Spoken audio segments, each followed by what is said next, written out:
Amara was a hard-working woman in Lagos, running from one job to another, barely resting, just to make sure her family had a good life. She trusted her husband, Chike, with her heart and with her savings, believing they were building their future together. Every late night, every double shift, every sacrifice, she thought it was for their dream home and a better tomorrow. But one day, her world shook when she discovered the ugly truth. Chike had taken the money she saved with so much pain and handed it over to his glamorous ex, showering her with luxury as if Amara's sweat meant nothing. For a moment, her heart broke. But Amara was not the kind of woman to sit and cry over betrayal. Instead of begging or fighting, she stayed quiet, holding her pain close, and made a plan. With the little she had left and with her sharp mind, she made bold moves in silence. Soon, the unbelievable happened. Amara bought the very house where Chike's ex was living so proudly. The day she arrived at the house with the official papers in her hand, both Chike and his ex were laughing together inside. But their laughter died instantly when Amara walked in.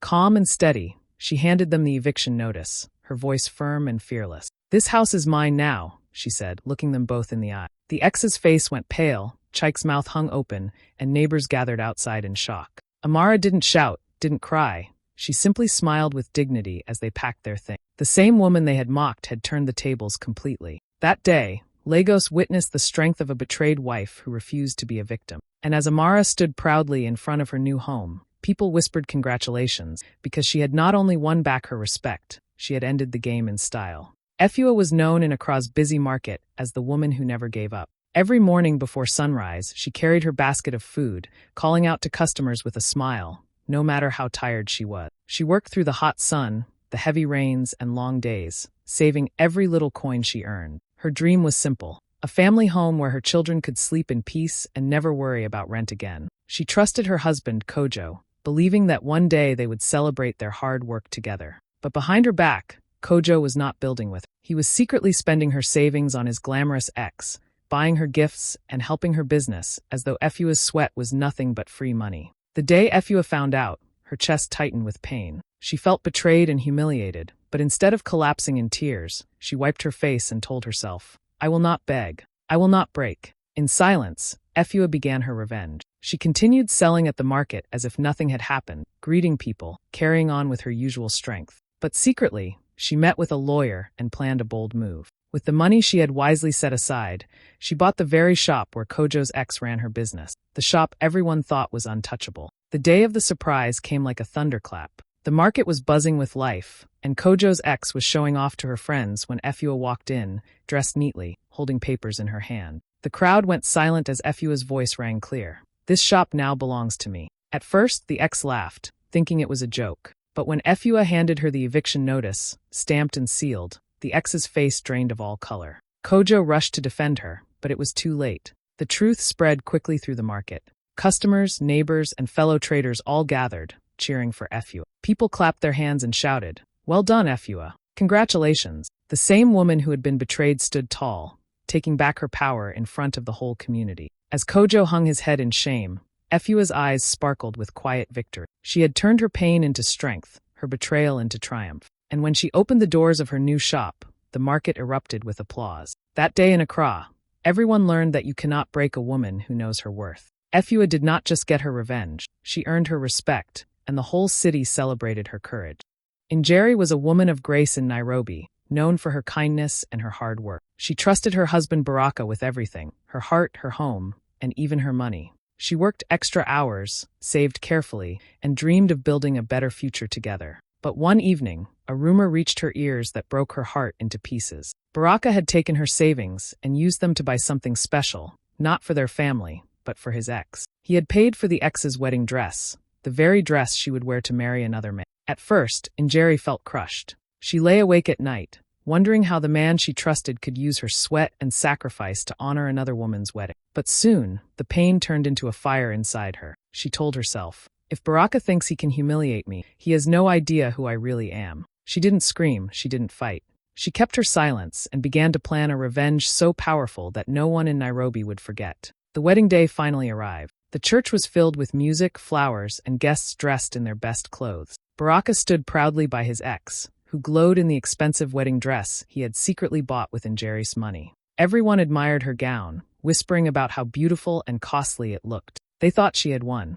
But just as the ceremony was about to begin, the church doors opened, and Njeri walked in. She was radiant, dressed elegantly, her steps calm and confident. The guests turned their heads in shock, and whispers filled the air. But what stunned them most was not her presence.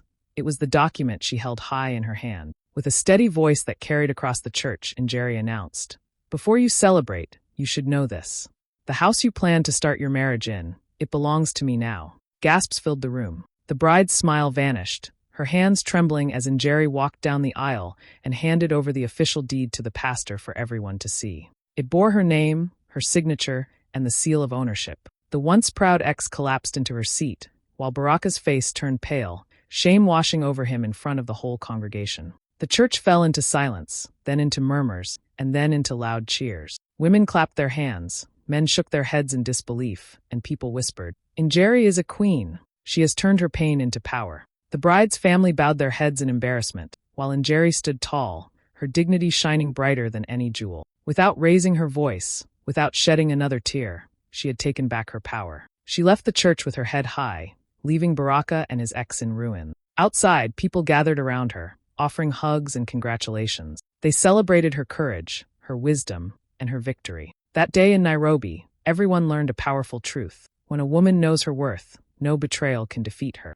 Njeri didn't just stop a wedding. She ended the game with style and respect, and the whole city praised her name. Thandai was a strong woman in Johannesburg, the kind who built her life with her own hand. She ran a small but growing business, waking up before sunrise and working late into the night. Every rand she earned, she invested carefully, dreaming of expanding her shop and giving her children the life she never had. She trusted her husband Saifo with her profits, believing they were partners, building a future side by side. But one evening, she learned the bitter truth. Saifo had been secretly pouring her hard-earned money into the pockets of his old friends. Not just on small gifts or dinners, but on something huge, a luxury mansion. The news hit Thandai like a storm. She could almost hear her heart breaking, but she refused to be crushed. Instead of crying, she gathered her strength and whispered to herself, "He thinks he has fooled me, but he has no idea what I can do."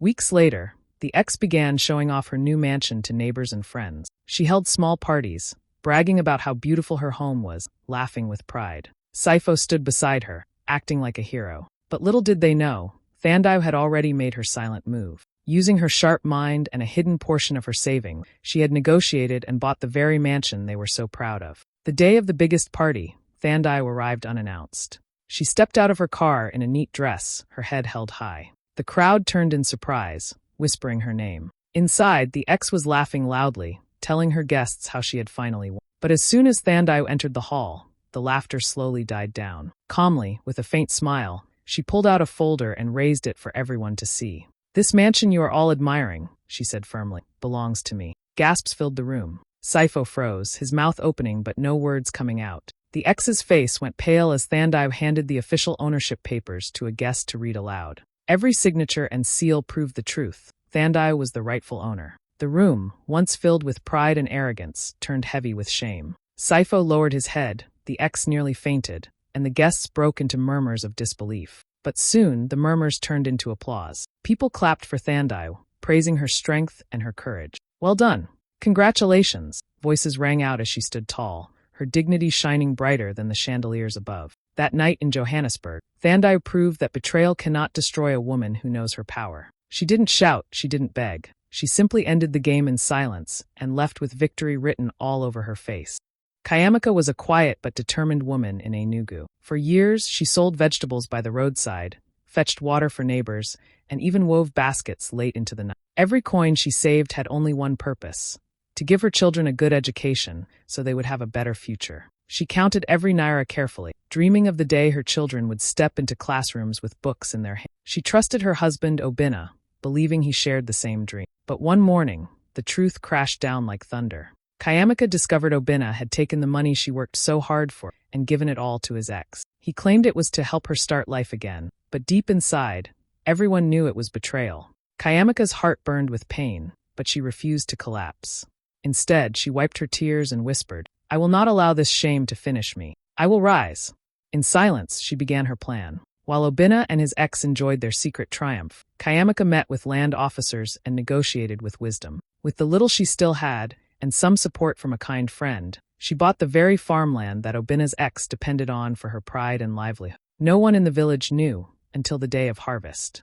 The whole community gathered, as it was the season when the ex would boast about her rich harvest. She stood proudly in the field, calling laborers and preparing baskets. People laughed and clapped, ready to help her pack crops. But then, Kayamika arrived quietly, holding folded papers in her hand. She walked to the center of the field, her steps firm, her face calm. With a steady voice she spoke. This land, this harvest, it no longer belongs to her. It belongs to me. She unfolded the documents, showing the signed and stamped deed that carried her name. A heavy silence fell across the crowd. The ex's proud smile vanished, her hands trembling as she tried to protest. But the elders took the papers, read them carefully, and nodded. The land was indeed Kayamika's. Gasps turned into cheers. Women clapped, shouting her name. Men shook their heads in disbelief, but smiled with admiration. The ex fell to her knees in shock, while Obina hid his face in shame. The same woman they had mocked had turned the story around in front of the whole village. Kayamika didn't raise her voice, she didn't boast. She simply stood tall as people congratulated her, some even ululating in celebration. That day, Enugu learned a lesson, that no betrayal can stop a woman who knows her worth. Kayamika walked away with dignity, her children by her side, as the village cheered her victory. She had not only protected her future, she had turned her pain into power. Mariama was a woman of quiet strength in Dakar. She worked hard, managing her small business with patience and determination. Every coin she earned, she put aside carefully, dreaming of buying land and securing a future for her children. She trusted her husband, giving him love and respect, never imagining he would betray her. But life had a bitter surprise. One day, Mariama discovered the painful truth. Her husband had been using her hard-earned money to spoil his ex. He showered the ex with expensive clothes, jewelry, and even grand gifts, all paid for with Mariama's sweat. The betrayal cut deep, but instead of breaking down, Mariama stayed calm. She told herself, if he thinks he can humiliate me, he will soon see who I really am. Weeks later, Mariama heard about a grand birthday party being thrown by the ex. The entire neighborhood was buzzing with excitement. Everyone expected the ex to show off, and they were right. At the party, music filled the air, laughter rang out, and guests danced under bright lights. In the center of it all was Mariama's husband, proudly presenting expensive gifts to his ex, smiling as if he were the hero of the night. People clapped, some even whispered that Mariama was nothing compared to the glamorous ex. But Mariama had prepared her moment. She arrived at the party dressed simply but with dignity, walking through the crowd without fear. At first, people stared in surprise, wondering why she had come. The ex laughed loudly, mocking her presence, while Mariama's husband smirked with arrogance.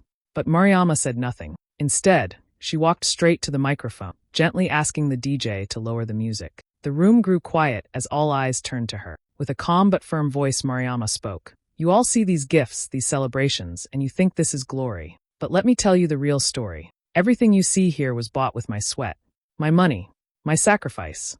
Gasps filled the room, but she wasn't done. Slowly, she lifted a set of documents for everyone to see. And as of today, the penthouse this woman brags about belongs to me. I am the owner now. The silence that followed was heavy. The ex froze, her smile wiped away, her hands shaking as if the ground had slipped beneath her. Mariama's husband stood speechless, shame written all over his face. The guests murmured, some covering their mouths in shock, others nodding with admiration. The papers passed from hand to hand, and soon everyone saw the truth. Mariama's name was on the deed. Then the silence broke. Women began clapping, men cheered, and voices shouted, "Well done, Mariama. Congratulations." The ex, humiliated, could not lift her head.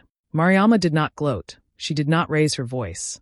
She simply stepped down with her dignity intact, walking out of the party as the crowd followed her with applause. That night in Dakar, people told the story again and again, how Mariama turned her pain into power, her betrayal into victory. She had ended the scandal with grace and courage, leaving the whole city to celebrate her name.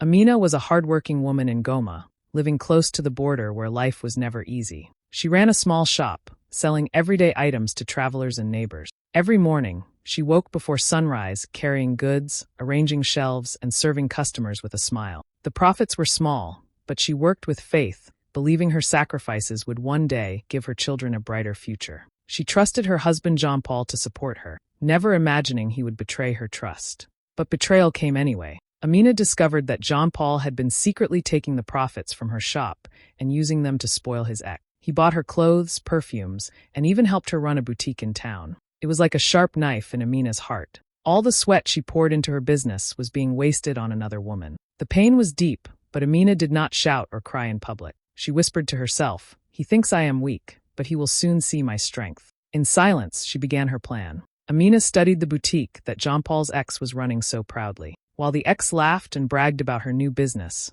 Amina quietly made moves behind the scenes. She saved what little she could, borrowed from a trusted relative, and went straight to the property owner. With her sharp mind and determination, she bought the boutique itself, the building, the walls, the space, without anyone knowing. Weeks later, the truth came to light in the most dramatic way. On a busy market day, the boutique was full of customers. The ex walked around proudly, showing off her stock, while Jean-Paul stood by her side, pretending to be a man of success. People clapped and admired them, not knowing the real story. Then Amina arrived. She walked in calmly, holding a neat envelope in her hands. The room fell quiet as she faced the ex directly. With a steady voice, Amina said, "This boutique you call your pride, it belongs to me now." At first, the ex laughed, thinking it was a joke. But Amina opened the envelope and pulled out the official documents, stamped and signed, showing her as the new owner. Gasps filled the room. The ex's laughter vanished, her face turning pale as the papers were passed around for proof. Jean-Paul froze, his mouth open, his shame visible to everyone.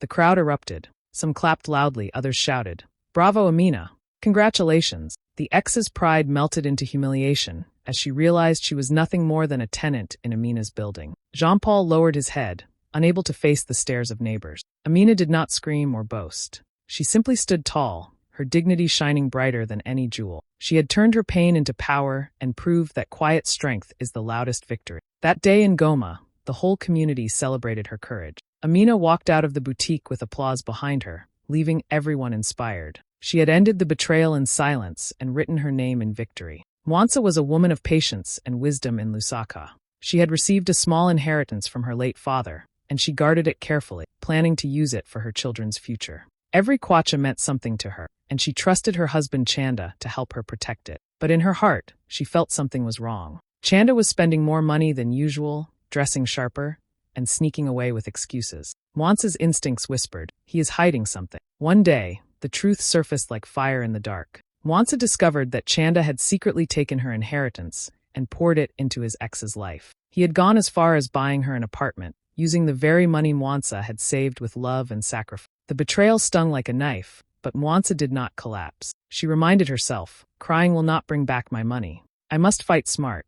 Instead of confronting him, she went straight to a lawyer. Together, they worked silently, using the remaining funds and legal strategy to strike back. After weeks of quiet preparation, Mwansa made her move. She purchased the entire building where the ex's apartment was located. Not just the flat, but the whole property. Everything was sealed and signed under her name, and she told no one. The day of reckoning came on moving day. The ex arrived with her friends, bragging about her new apartment, carrying bags of clothes and furniture, proud of the gift Chanda had given her. But at the entrance, Mwansa stood calmly, holding a set of keys and documents in her hand. The ex laughed, asking why she was there, but Mwansa's voice was firm. This building belongs to me now. That apartment you call yours, it is under my name. The ex froze, her smile fading into shock. Chanda arrived moments later, only to find his wife standing tall, the papers already in the hands of the caretaker and neighbors. Gasps spread quickly as people realized what had happened. The proud ex, who thought she had won, was now being evicted in front of everyone.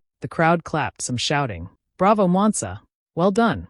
Chanda hung his head in shame, unable to speak, while the ex's eyes filled with humiliation. Mwansa did not raise her voice, she did not insult anyone, she simply stood with quiet strength, showing everyone her victory. That day in Lusaka, people celebrated Mwansa for her courage and wisdom. She had turned betrayal into triumph, proving that intelligence and patience are stronger than deceit. With her keys in hand and her dignity intact, Mwansa walked away as the true owner, while the whole city whispered her name with respect. Mekts was a hard-working woman in Addis Ababa. She sold clothes in the market, sometimes standing under the hot sun all day, just to make enough money to keep her home running. Every bear she earned carried sweat and sacrifice, and she trusted her husband Tesfaye to respect that. But one evening, while returning from work, she saw something that shattered her heart. Through the window of a cafe, she spotted Tesfaye sitting comfortably with his ex, ordering expensive food and wine, all paid for with her money. Her chest tightened, but she did not walk in to cause a scene. She did not shout or fight in front of strangers. Instead, she quietly walked away, her mind racing. That night, as she lay awake, she told herself, "I will not let this betrayal break me. I will not fight with noise. I will fight with power." The very next day, Mex returned to the same cafe, but this time not as a customer. She met with the owner, who had been looking to sell the business. Using her savings and a smart deal, she signed the papers and became the new owner of the cafe. She kept her secret close to her heart, waiting for the right moment. The next morning, the cafe opened as usual. The ex walked in, ready to start her shift, laughing and gossiping with her coworker. She had no idea her life was about to change. When she reached behind the counter, she found Mex standing there, dressed neatly, holding the new ownership documents.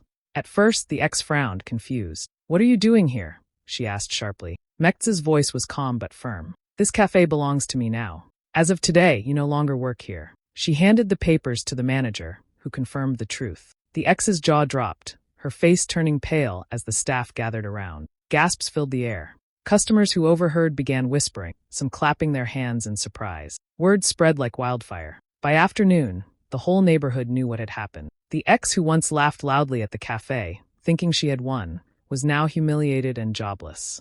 Tesfaye heard the news too, and shame covered him like a heavy cloth. He had wasted his wife's money trying to impress another woman, only for Mex to take back her dignity in the most powerful way. People congratulated her everywhere. Traders at the market hugged her, customers praised her courage, and neighbors whispered, "Mex is a true queen." She turned pain into power. She never raised her voice, never begged for respect. She simply took it. That day in Addis Ababa, the story spread beyond the streets, from cafe tables to markets and homes. Mex had shown everyone that betrayal could be turned into victory. She stood tall as the new owner, while the ex walked away in tears. And the city celebrated her, not just for her strength, but for her quiet, unforgettable revenge. Naomi was a calm and graceful woman in Kampala, married to David, a well-known politician. She trusted him completely, believing that the money she saved from her small business was safe in his hand. But soon, the painful truth reached her ear. David had secretly funneled her savings into his ex's estate, building her comfort while Naomi struggled daily to keep the household running. The betrayal stung deeply, but Naomi did not scream or cause a scandal. She decided to wait for the perfect moment. That moment came during a large family gathering. Relatives filled the house, laughing, eating, and praising David as a successful man. His ex's mansion was the talk of the day, with people admiring his generosity. Naomi listened quietly until she could no longer. She rose to her feet, holding a folder in her hands. Her voice was steady as she said, "Since everyone is talking about the mansion, let me tell you the truth. That mansion now belongs to me." Gasps filled the room. She opened the folder and displayed the official documents, stamped and signed, showing her as the rightful owner of the estate. The room fell silent. David's smile disappeared, and his family looked down in shame. The ex, who once bragged about her new home, sat frozen, her pride crushed in front of everyone. Neighbors and relatives began clapping, some shouting, "Well done, Naomi. Congratulations." She did not boast or shout. She simply stood tall, her dignity glowing brighter than ever. That day in Kampala, Naomi proved that betrayal cannot break a woman of wisdom. With one bold move, she turned humiliation into victory, leaving the entire family bowed in silence.